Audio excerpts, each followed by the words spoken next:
Scotland में एक virus को फैलते हुए देखते हैं। ये वायरस हवा से लोगों में फैल रहा था। इस वायरस का नाम रीपर था। जिस पर भी ये वायरस लगता था, पहले उस इंसान को तेज फीवर होता था और फिर वो बहुत सारी खून की उल्टियां कर मर जाता था। स्कॉटलैंड की जो आर्मी थी वो इस वायरस से बचने के लिए वहाँ पर इन लोगों के आगे 30 फुट की एक दीवार को खड़ा कर देते हैं ताकि वो वायरस दूसरे कंट्रीज में ना जा सके। अब पूरे सिटी में लॉकडाउन लगा दिया गया था। जिन लोगों पर ये वायरस नहीं भी था वो लोग भी इस वायरस की लपेट में आने लगे थे और उन लोगों के पास कोई दूसरा ऑप्शन भी नहीं था। उस दीवार के चारों साइड पर सोल्जर्स पहरा दे रहे थे और कोई भी जो इस सिटी से बाहर निकलने की कोशिश करता था तो सोल्जर्स उसको मार देते थे। इसके बाद हम एक लेडी को देखते हैं जिसके पास उसकी छोटी सी बच्ची थी। वो अपनी बच्ची को लेकर हेलीकॉप्टर के पास आती है, मगर वो लेडी इन्फेक्टेड नहीं थी। वो सोल्जर से रिक्वेस्ट करती है कि प्लीज मेरी बच्ची को अपने साथ ले जाएं। तो एक सोल्जर हेलीकॉप्टर से उतरकर बच्ची को अंदर बिठा लेता है। तभी वहाँ पर जो इन्फेक्टेड लोग थे वो इस हेलीकॉप्टर पर अटैक कर देते हैं, मगर इसी दौरान वो लेडी और जो सोल्जर इन लोगों को रोक रहा था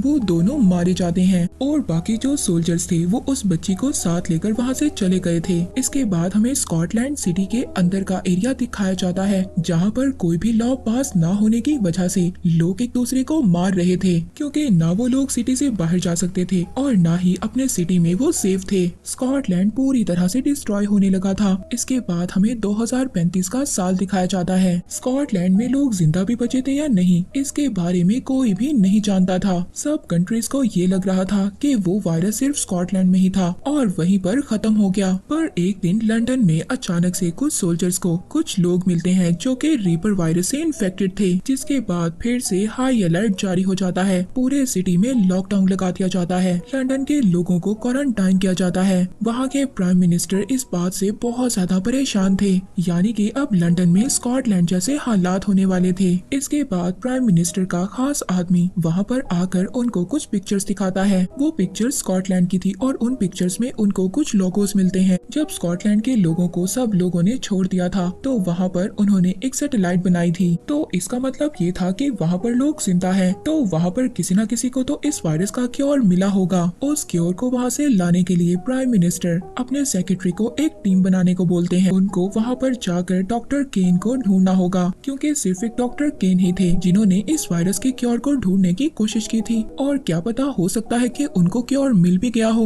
मगर किसी ने भी उनको स्कॉटलैंड से रेस्क्यू नहीं किया था। हो सकता है वो उस क्योर से अभी भी जिंदा हो। अब जो प्राइम मिनिस्टर का सेक्रेटरी था वो एक टीम तैयार करता है। इस टीम की लीडर ईडन थी। ये ईडन वही लड़की होती है जिसको आर्मी वालों ने हेलीकॉप्टर में बचाया था। ईडन आर्मी के बेस में आती है और वहाँ पर अपने टीम मेंबर से मिलती है। उसके टीम मेंबर्स में सार्जेंट थे, डॉक्टर्स थे और कुछ सोल्जर्स थे। वो 2 टैंक्स में बैठते हैं और स्कॉटलैंड के लिए निकल जाते हैं। उन्होंने डॉक्टर केन के लैब में जाना था। उन्हें रास्ते में कोई भी इंसान नजर नहीं आता, मगर हाँ, रास्ते में उनको जानवर नजर आते हैं। इसके बाद इनको डॉक्टर केन का लैब मिल जाता है। अब 2 सोल्जर्स बाहर रुकते हैं और बाकी टीम के मेंबर्स लैब के अंदर जाते हैं। टैंक के बाहर एक लड़की बिल्कुल खामोश खड़ी थी। तभी उस लड़की को देखकर सोल्जर उसके पास जाता है। जैसे ही सोल्जर उस लड़की के पास आता है वो लड़की बेहोश हो जाती है। वो सोल्जर उस लड़की को उठाकर टैंक में ले जाता है और अपने बाकी टीम मेंबर्स को इस लड़की के बारे में बताता है। उनको लैब में कुछ भी नहीं मिलता।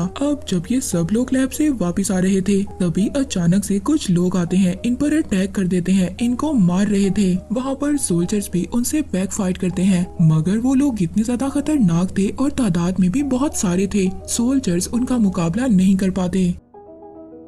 उधर टैंक में जो बेहोश लड़की थी वो भी जब होश में आती है तो सभी सोल्जर्स को मारने लगती है। एंड में ईडन और एक डॉक्टर को उन लोगों ने पकड़ लिया था। इन लोगों को देखकर अजीब सी फीलिंग आ रही थी। ये सब लोग कैनिबल्स थे। ये अपने हुलिये से किसी कबीले के लोग लग रहे थे, मगर थे बहुत ज्यादा खतरनाक। तो इन लोगों के बारे में हमें बताया जाता है जब क्वारंटाइन होने के बाद इन लोगों का खाना खत्म हो गया तो ये लोग आपस में ही एक दूसरे को खाने लगे और फिर उनके बच्चे भी उसी तरह कैनिबल बन गए। यहीं पर इन सब कैनिबल्स का एक लीडर भी था। उसको डॉक्टर केन ने बताया था कि बाहर दुनिया खत्म हो गई है, मगर उसको ये यकीन था कि बाहर बहुत बड़ी दुनिया है। उसने जब ईडन को देखा था तो वो कहता है कि मैं अब अपने साथियों को भी यकीन दिलाऊंगा कि बाहर बहुत बड़ी दुनिया है। इसके बाद वो कैनिबल्स का लीडर ईडन के साथ जो डॉक्टर थे उसको जिंदा जला देते हैं और फिर उसकी बॉडी को खाने लगते हैं। दूसरी तरफ ईडन को कोई आदमी खाना देने आता है, तभी ईडन उसको अपनी बातों में लगाकर उससे चाबी ले लेती है और खुद वहाँ से आजाद हो जाती है। वो गार्ड्स को मारने के बाद आगे बढ़ती है, तभी रास्ते में वो एक और कैदी लड़की को देखती है। तो वो कैदी लड़की कहती है कि तुम मुझे यहाँ से छुड़वाओ, मैं तुम्हें डॉक्टर केन तक लेकर जाऊंगी। अब जैसे ही वो उस लड़की को वहाँ से छुड़वा रही थी, तभी वहाँ पर उसी लीडर की फ्रेंड आ जाती है और वो आकर ईडन पर अटैक करती है। ईडन उस लड़की से फाइट करने के बाद उसका गला काटकर उसको मार देती है। फाइनली ईडन ने उस लड़की को छुड़वा लिया था। वो वहाँ से अपना कुछ सामान लेते हैं और दोनों भाग जाती हैं। ईडन अपने ब्लूटूथ के जरिए अपने साथियों को पास वाले स्टेशन पर बुलाती है। उधर उन लोगों के लीडर को ये पता लग गया था कि उसकी फ्रेंड को ईडन ने मार दिया है और खुद भी यहाँ से भाग गई है। ये अपने लोगों को लेता है और उनका पीछा करता है। इनको रास्ते में वही ईडन के साथी भी मिल जाते हैं जिनको ईडन ने स्टेशन पर बुलाया था। उधर ईडन स्टेशन पर पहुंच गई थी। उसके साथ जो कैदी लड़की थी वहाँ पर उसको एक अपना साथी मिलता है। वो जल्दी से उसको बोलती है कि ट्रेन को स्टार्ट करो। वो दोनों साथी भी ईडन के भागते हुए ट्रेन तक आ गए थे, मगर अभी भी उनका एक डॉक्टर बहुत पीछे था। ईडन बाहर आ जाती है और वहाँ पर कैनिबल्स को मारने लगती है और लास्ट में खुद भी बच जाती है और ट्रेन में आ जाती है। ईडन और उसके साथी उन कैनिबल से बचकर निकल गए थे। रास्ते में कैदी लड़की ईडन को अपनी स्टोरी सुनाती है। वो बताती है कि जो कैनिबल्स का लीडर था मैं उसकी बहन हूँ और हमारे फादर कोई और नहीं बल्कि डॉक्टर केन है। डॉक्टर केन हम सबको अपनी मर्जी के मुताबिक रखना चाहते थे,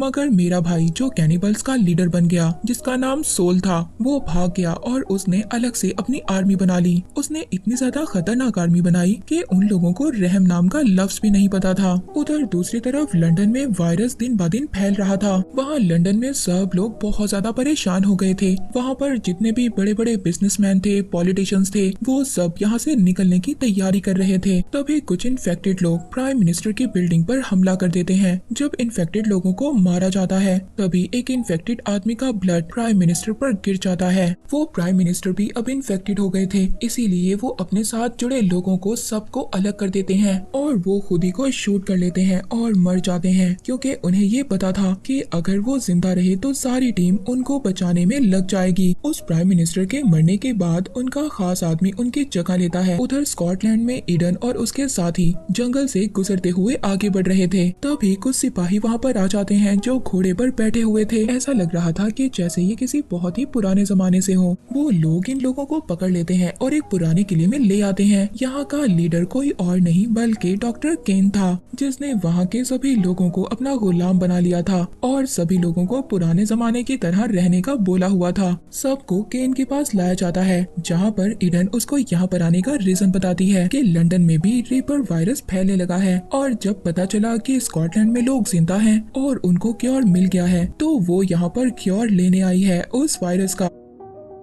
डॉक्टर केन कहता है कि मुझे पता था कि हम लोगों पर नजर रखी जाएगी, इसीलिए मैंने दूर अपना किला बनाया और मेरे लोग सब लोग यहाँ पर सुकून से रह रहे हैं। तुम लोगों को वापस यहाँ पर नहीं आना चाहिए था क्योंकि तुम्हारी गवर्नमेंट ने तुम्हें यहाँ पर मरने के लिए छोड़ दिया। ईडन डॉक्टर केन को समझाने की कोशिश कर रही थी कि डॉक्टर केन आप डॉक्टर हैं और ये आपका काम है कि आप अपने मरीजों की जान बचाएं। आप हमें क्योर दे दें, हम दोबारा यहाँ पर नहीं आएंगे। तो केन हंसकर कहता है कि मेरे पास कोई भी क्योर नहीं है, यहाँ के लोगों ने खुद से अपनी इम्यूनिटी को स्ट्रॉन्ग किया है। अब वो वायरस हमारा कुछ भी नहीं बिगाड़ सकता। अब वो लोग इन सब लोगों को पकड़कर जेल में डाल देते हैं। उसी रात डॉक्टर केन ईडन के पास आता है और उससे बाहर की दुनिया का पूछता है तो ईडन बताती है कि दुनिया तो बिल्कुल वैसी है जैसी पहले आपने देखी थी, मगर हाँ यहाँ के टाइम से थोड़ा सा आगे है। अब अगले दिन इनको पुराने तरीके से सजा दी जाती है, जिसमें कि ईडन अगर इनके वॉरियर को हरा देगी तो ईडन के बाकी साथियों की जान को बख्श दिया जाएगा। ईडन ईडन बाहर इस वॉरियर से हार रही थी, जबकि अंदर ईडन के साथी कुछ सिपाहियों को मार देते हैं और अपना सामान लेकर वहाँ से भाग जाते हैं। किले में बॉम्ब लगाकर उसको ब्लास्ट कर देते हैं और वहाँ से कुछ घोड़ों पर बैठकर ईडन को भी अपने साथ ले लेते हैं। वो घोड़ों पर बैठकर कुछ आगे आते हैं, तभी वहाँ पर रास्ते में उनको आर्मी का एक बंकर नजर आता है।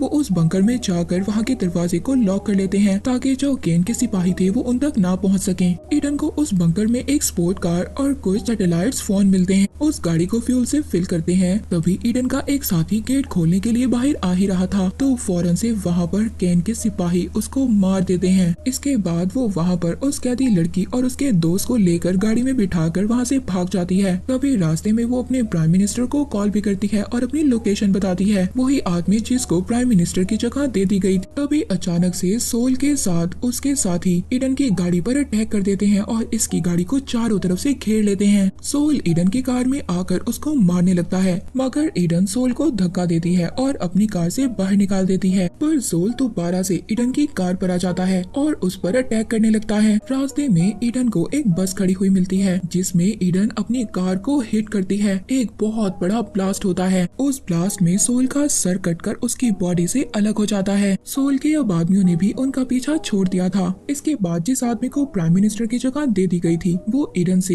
हेलीकॉप्टर में अपने साथियों के साथ मिलने आता है। तो ईडन वहाँ पर उस कैदी लड़की और उसके दोस्त को दिखाती है और कहती है कि इन दोनों के ब्लड से हम क्योर बना सकते हैं, जिसमें थोड़ा टाइम लगेगा। अब वो आदमी भी ईडन को बताता है कि जितना ज्यादा ये वायरस दुनिया में फैलेगा, उतना ज्यादा ही इस क्योर की डिमांड होगी और लोग इसके लिए पैसे खर्च करेंगे। ईडन को उस आदमी माइकल के इरादे कुछ ठीक नहीं लग रहे थे, इसीलिए उसने पहले ही हिडन कैमरा ऑन कर दिया था। ईडन अब उनके साथ जाने के लिए मना कर देती है, क्योंकि कहीं न कहीं उसको अभी भी डॉक्टर केन की बातों में सच्चाई नजर आ रही थी कि गवर्नमेंट सिर्फ अपना फायदा देखती है। इसके बाद वो वहाँ से चली जाती है। वो अपनी मदर का घर ढूंढने लगती है और फिर अपने घर पर आ जाती है। वो अपनी मदर के पिक्चर्स को देखकर बहुत ज्यादा रोती है। तभी वहाँ पर जो प्राइम मिनिस्टर का पर्सनल सेक्रेटरी था वो आता है। ईडन उसको वो जो हिडन कैमरा में उसने रिकॉर्ड किया था उसका मेमोरी कार्ड दे देती है। वो सेक्रेटरी बाहर आकर उस आदमी माइकल के इरादों को पब्लिक कर देता है, जिसको प्राइम मिनिस्टर की जगह दी गई थी। उधर ईडन उन कैनिबल्स के लीडर का सर लेकर उनके पास जाती है और उसकी गर्दन को उन लोगों के सामने फेंकती है और उसको खाने का बोलती है। ईडन की बहादुरी देखकर सब लोग उसको अपना लीडर मान लेते हैं। ये मूवी यहीं पर एंड हो जाती है।